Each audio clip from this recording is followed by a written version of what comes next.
தமிழ் மொழிங்கிறது ஒரு மிகச்சிறந்த மொழி. தம்முள் இருந்து வெளிப்பட்ட தம்முள்னா உள்ள கடந்து உள்ள இருக்கிற இறைவனுடைய மொழியாகவே இருக்குது.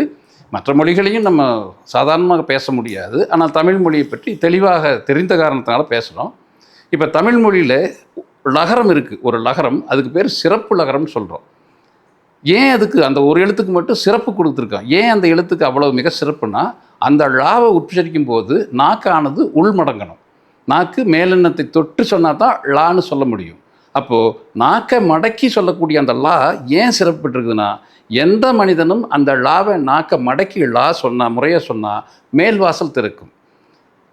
அதாவது இந்த நாக்கை மடக்கி சொன்னால் மேலே 10ஆம் வாசலானது உச்சி வாசல் திறக்கும்.